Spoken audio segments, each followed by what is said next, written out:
얼마 전에 성탄절이 지났습니다. 성탄절이면 산타 이야기가 꼭 나타납니다.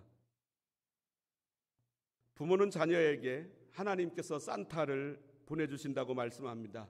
그 산타는 성탄절에 선물을 가지고 온다고 말합니다. 아이가 잠을 자고 있으면 산타는 굴뚝을 통하여 들어온다고 말합니다. 그래서 큰 양말 꾸러미를 크리스마스 트리에 달아놓든지 아니면 거실에 놓든지 아니면 아이가 잠자는 베갯목에 놓습니다. 그리고 설레는 마음으로 아이가 잠을 잡니다.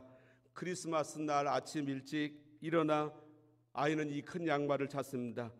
이 산타 이야기를 믿는 아이들은 대개 몇 살까지이겠습니까? 그렇지만 크리스마스를 훈훈하게 하는 이야기 중에 하나입니다.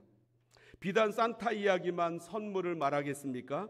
우리 하나님은 선물을 주시는 분이십니다. 우리는 하나님의 선물로 살아갑니다. 오늘 읽은 본문 7절은 하나님의 선물을 말씀하고 있습니다. 제가 읽어보면 이 복음을 위하여 그의 능력이 역사하시는 대로 내게 주신 하나님의 은혜의 선물을 따라, 내게 주신 하나님의 은혜의 선물, 은혜도 값없이 주시는 하나님의 선물이라는 뜻이고 선물도 선물이라는 말입니다. 우리는 하나님의 은혜의 선물로 살아가는 사람들입니다. 하나님의 수많은 선물들 중에 새해라고 하는 선물이 있습니다. 2024년도라고 하는 새해를 선물로 받았습니다. 새해가 선물인 이유는 내가 살고 싶다고 해서 이 새해를 살 수 있는 것은 아니기 때문입니다. 하나님께서 내게 새해를 살 수 있도록 호흡을 주셨습니다. 그리고 우리를 이 새해로 보내시고 우리를 향하여 기대를 걸고 계십니다. 그러니 이 새해가 하나님께서 주시는 놀라운 선물이 아니고 무엇이겠습니까? 그런데 하나님은 우리에게 새해를 선물로 주시고 끝나지 않으십니다. 새해라고 하는 선물과 함께 번들로서 우리에게 딸려서 함께 보내시는 선물이 있습니다. 그 선물은 무엇이겠습니까? 첫 번째로 새해와 함께 복음을 선물로 주십니다. 하나님께서 인류에게 주신 최대의 선물을 가리켜 복음이라고 말합니다. 이 복음을 내가 받아들이면 나는 하나님께 놀라운 존재가 됩니다. 미국의 갈보리 채플이라고 교단과 비슷하게 수많은 교회들이 갈보리 채플이라고 하는 이름으로 교회를 시작했습니다. 이 갈보리 채플을 시작한 분은 캘리포니아에 있는 척 스미스라고 하는 목사님입니다. 이제 세계적인 교회가 되었습니다. 그런데 지금과는 완전히 다르게 옛날에는 너무나 교회가 작았습니다. 이 목사님이 교회에서 사례비도 못 받을 지경이었습니다. 연말이 되었는데 $480의 빚에 허덕이게 되었습니다. 하나님께서 나를 도와주시지 않으면 목회를 그만두고 다른 직장을 알아보는 게 좋겠다는 생각을 했습니다. 그런데 며칠 후에 한 친구가 전화를 해왔습니다. 이분의 간증입니다. 친구가 말하기를 자기가 기도하는데 하나님이 척 스미스에게 $500를 보내라고 말씀하셨다는 것입니다. 친구의 말을 듣고 이 척 스미스는 할렐루야 하고 외쳤습니다. 하나님이 살아계시다, 이 사실을 체험했기 때문입니다. 이때 하나님의 음성이 그분에게 들려왔다고 합니다. 스미스야, 너는 무엇 때문에 그렇게 좋아하니? 친구가 돈을 보내준다고 해서 그랬습니다. 그래? 그 친구가 너에게 돈을 보내줄지 안 보내줄지 어떻게 아느냐? 하나님, 그 친구는 아주 신실합니다. 한 번 한 약속은 반드시 지키는 친구입니다. 그래? 넌 친구의 약속은 믿고 할렐루야 하고 기뻐하는데 내가 너에게 한 수 없는 약속에 대해서는 그렇게 기뻐한 적이 있느냐? 척 스미스가 미처 대답을 못하고 있는 사이에 하나님께서 또 말씀하셨습니다. 나는 너에게 성경을 통하여 이미 7,850번이나 약속했다. 그리고 아직 한 번도 그 약속을 어겨본 적이 없다. 너는 적어도 친구의 약속보다는 내 약속을 믿어야 하지 않겠니? 이게 척 스미스 목사님의 간증입니다. 하나님은 성경에 수많은 약속을 해 주셨는데 취소하신 적이나 바꾸신 적이 없습니다. 우리 복음성가에도 이런 곡 있지 않습니까? 하나님 한 번도 나를 실망시킨 적 없으시고 언제나 공평과 은혜로 나를 지키셨네. 2조 말기에 이원범이라고 하는 더벅머리 총각이 강화도에 살고 있었습니다. 일찍이 아버지를 여의고 형님들을 모두 여의고 혼자서 나무를 해다가 팔아서 아주 가난하게 근근히 호구지책을 하고 있던 사람이었습니다. 글을 배운 적이 없었습니다. 그래서 글을 몰랐고 동네 청년들하고 어울리며 사는 게 그의 전부였습니다. 어느 날 산에서 나무를 캐고 내려오는데 나무를 해서 이 어깨에 지고 내려오는데 갑자기 웬 관군들이 자기를 에워싸는 것이었습니다. 일찍이 그의 아버지와 형님들이 관군에게 끌려가서는 죽임을 당했기 때문에 걸음아 나 살려라 하면서 도망을 쳤습니다. 그러나 관군들에게 붙잡히고 말았습니다. 이제는 죽었구나 하고 벌벌 떨고 있는데 당시에 영의정이었던 정원용이란 사람과 문무백관들이 헐레벌떡 뒤쫓아와서는 모두가 다 그 사람 앞에 무릎을 꿇는 것이었습니다. 영문도 모른 채 가마에 태워져서 궁궐로 오게 되었습니다. 이 총각이 바로 헌종의 뒤를 이어 19세 때 왕이 된 철종이라고 하는 분입니다. 이 원범이라고 하는 총각은 자신이 왕족이라고 하는 사실도 모른 채 무식하고 가난하고 아버지도 없고 형님들도 없고 자기 신세를 한탄하면서 시골의 더벅머리 총각으로 살아왔습니다. 그런데 하찮은 존재가 아니었습니다. 시골의 강화도의 강화도령이 아니고 자신의 신분이 조선의 국왕 철종이라고 하는 이 놀라운 사실을 나중에서야 발견했습니다. 우리는 하나님의 상속자입니다. 왜냐하면 이 복음 때문입니다. 6절 말씀 다시 읽어보겠습니다. 6절 말씀을 읽어보면 이는 이방인들이 복음으로 말미암아 그리스도 예수 안에서 함께 상속자가 되고 함께 지체가 되고 함께 약속에 참여하는 자가 됩니다. 이방인이란 원래 하나님의 놀라운 선물과는 완전히 거리를 두고 살아가는 사람들이었습니다. 그런데 이들에게 하나님의 선물이 주어졌습니다. 바로 복음입니다. 복음이라고 하는 선물을 받은 모든 이방인들은 하나님의 백성들이 받은 모든 선물들을 똑같이, 그래서 함께라고 하는 말은 그 하나님의 백성들과 라고 하는 말이 이렇게 생략되어 있는 말입니다. 하나님의 백성들과 함께 똑같이 하나님의 상속자가 되고 이스라엘이 받은 하나님의 백성들이 받은 모든 선물을 똑같이 누리게 되었다는 뜻입니다. 이스라엘 백성들과 함께 지체가 되고 이스라엘 백성들과 함께 상속자의 신분을 누리게 되고, 상속자는 하나님의 모든 것을 이어받는 사람, 물려받는 사람. 상속자가 물려받을 것만 큰 게 아니라 상속할 사람에게는 얼마나 소중한 존재입니까? 하나님께 얼마나 소중한 존재입니까? 이 복음을 받으면 나는 놀라운 존재가 됩니다. 내 새롭게 된 신분, 하나님께 너무나 소중한 존재, 바로 복음 때문입니다. 복음은 복된 소식, 기쁜 소식이라고 말씀하고 있는데 이 복음이라고 하는 말씀을 한마디로 요약하면 예수님입니다. 예수 그리스도.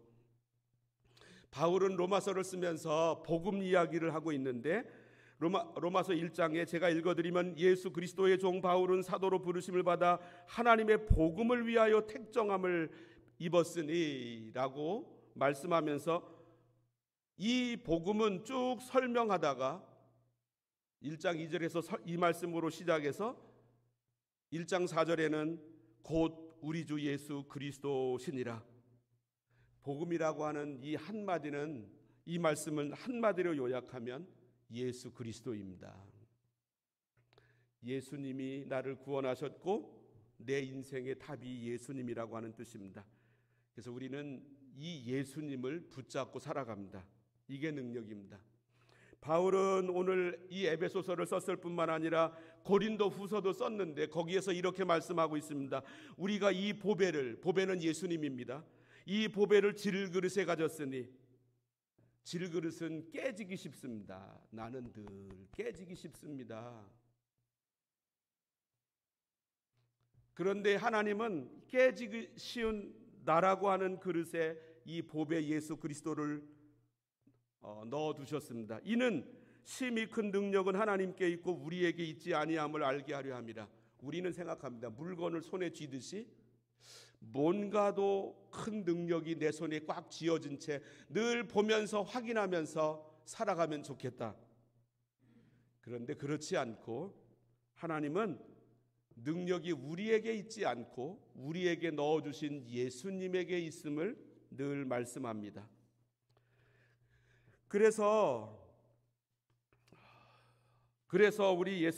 우리는 이 보배를 질그릇과 같은 나에게 선물로 하나님이 주셨는데, 바울은 계속해서 말씀하기를 우리가 사방으로 우겨쌈을 당하여도 쌓이지 아니하며 답답한 일을 당하여도 낙심하지 아니하며 박해를 받아도 버림받지 아니하며 거꾸러뜨림을 당하여도 망하지 아니하고, 절대로 망하지 않습니다. 왜냐하면 내 안에 보배가 있기 때문에. 우리는 사방으로부터 우겨쌈을 당하고 답답한 일도 당하고 박해를 받기도 하고 거꾸러뜨림을 당하기도 합니다.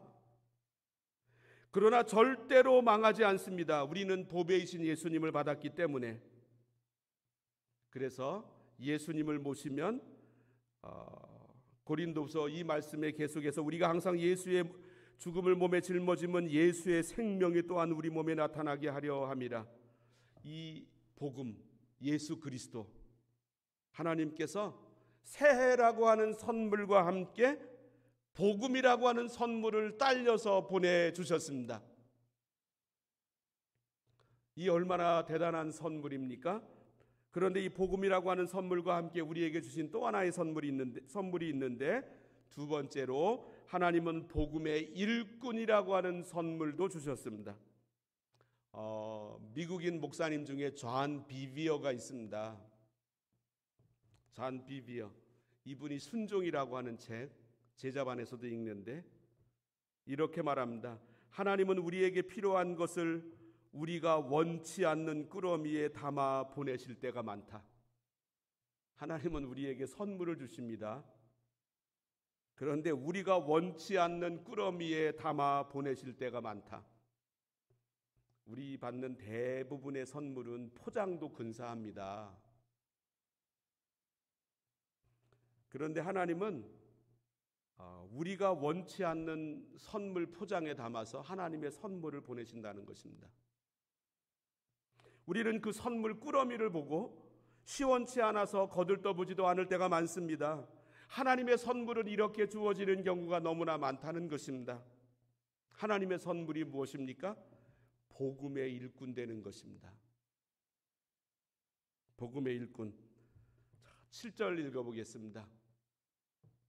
이 복음을 위하여 그의 능력이 역사하시는 대로 내게 주신 하나님의 은혜의 선물을 따라 내가 일꾼이 되었노라. 하나님의 은혜의 선물입니다. 그게 무엇입니까? 복음의 일꾼입니다. 복음의 일꾼. 우리 일꾼 되면은 옆에서 축하하지 않습니까?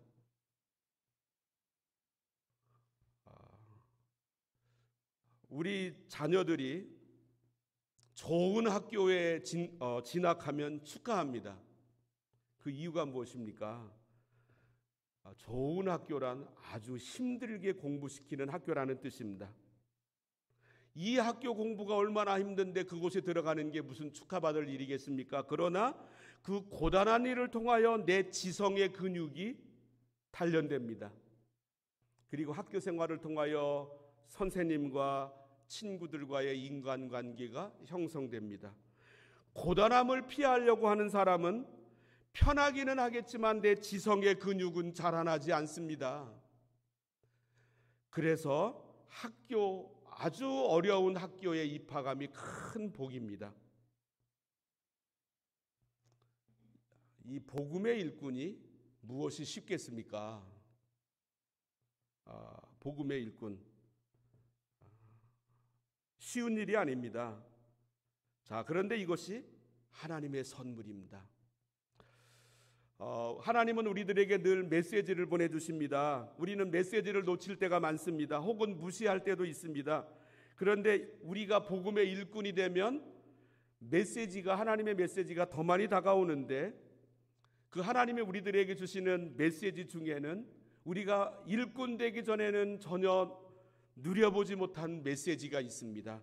오늘 2절부터 이 사실을 말씀하고 있습니다. 2절 제가 읽어보면 2절과 3절, 너희를 위하여 내게 주신 하나님의 은혜의 경륜을 너희가 들었을 터이라. 2절에 너희를 위하여 하나님이 내게 주신 게 있으십니다.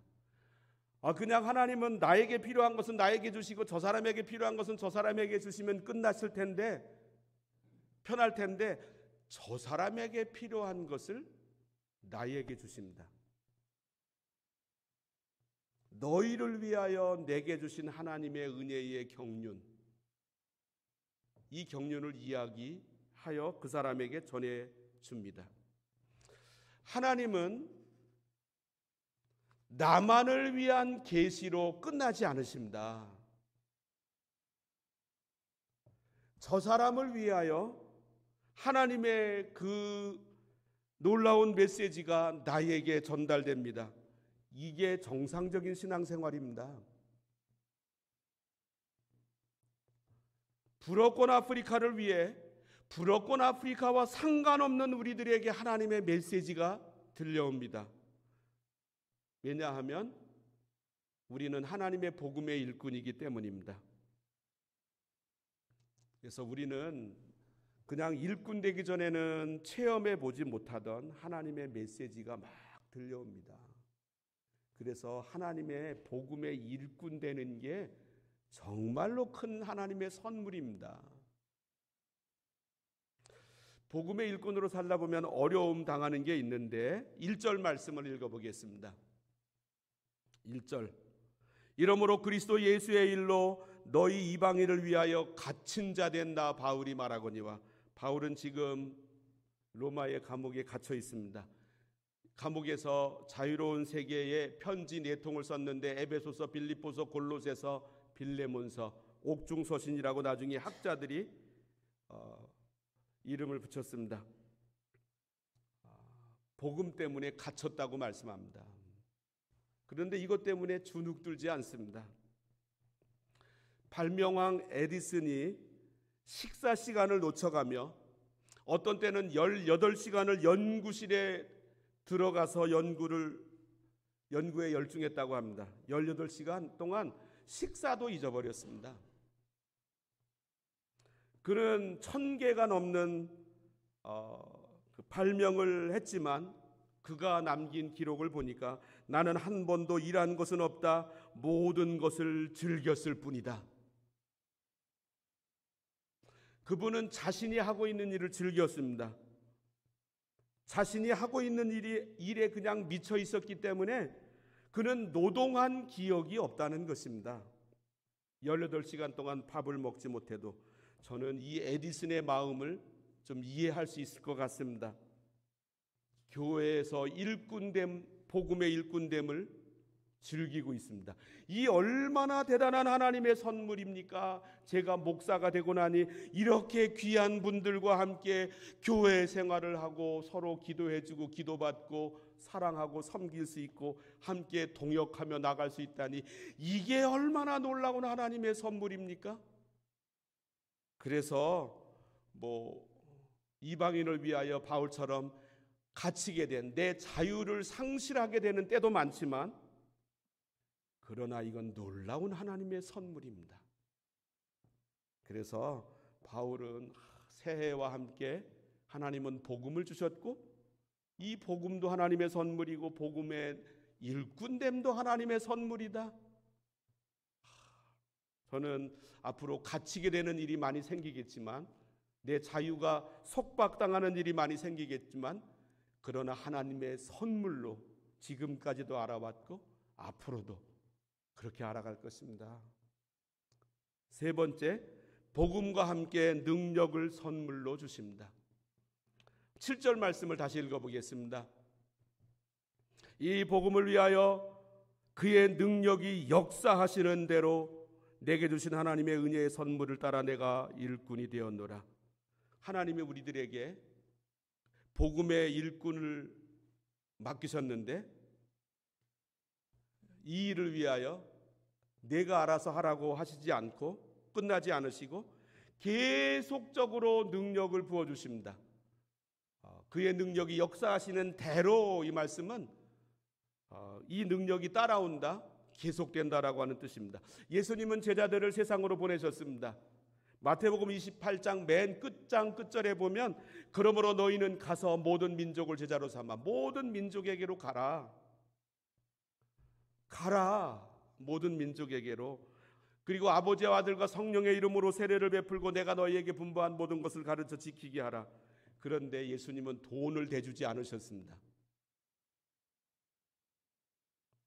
예수님은 사람 붙여준다고 하지도 않으셨습니다. 그냥 가라고 하셨습니다. 왜요? 복음에는 능력이 따라오기 때문입니다. 하나님이 그들에게 선물로 주신 그 선물이 복음이기 때문입니다. 그리고 복음에는 능력이 따라오기 때문입니다. 그런데 이 복음은 현장으로 나가봐야 체험합니다. 내가 섬겨봐야 체험합니다. 이스라엘 백성들이 애굽을 탈출하여 가나안 땅을 들어갈 때 두 개의 강을 건넜습니다. 하나는 홍해는 바다처럼 높습니다. 가봤더니, 그리고 요단강은 당시에 1km라고 합니다.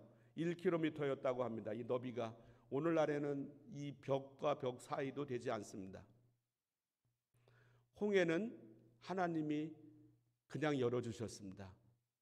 그런데 이 요단강은 제사장들이 하나님의 언약궤를 어깨에 메고 물에다가 발걸음을 내어 디딜 때 열어주셨습니다. 열고 들어가라고 하신 게 아니라, 신비롭게도 하나님은 이 사역의 현장으로 들어가면 그 일들을 체험하게 하십니다. 이것이 바로 하나님께서 우리들에게 맡기신 놀라운 약속입니다. 복음의 능력. 이 일들을 베드로가 체험을 했는데, 사도행전 3장을 보면 제9시 기도 시간에 베드로와 요한이 성전에 올라갈새 나면서 못 걷게 된 이를 사람들이 메고 오니 이는 성전에 들어가는 사람에게 구걸하기 위하여 날마다 미문이라는 성전문에 두는 자라. 그가 베드로와 요한이 성전에 들어가려 함을 보고 구걸하거늘 베드로가 요한과 더불어 주목하여 이르되 우리를 보라 하니 그가 그들에게서 무엇을 얻을까 하여 바라보거늘 베드로가 이르되 은과 금은 내게 없거니와 내게 있는 이것을 내게 주노니 나사렛 예수 그리스도의 이름으로 일어나 걸으라 하고. 예수의 이름이 능력입니다. 이름은 인격을 나타내고 예수님 자체를 가리킵니다. 우리들에게, 베드로에게 예수의 이름을 맡기셨습니다. 이 이름을 붙들고 나가면 이런 일들을 체험한다고 하셨습니다. 그래서 올해 하나님이 나한테 무엇을 주셨을까? 예수 그리스도의 복음을 주셨습니다. 이 복음을 따라 발걸음을 내어 디디면 우리 하나님의 일하심을 우리 모두 체험하게 됩니다. 기도하십니다. 하나님 아버지,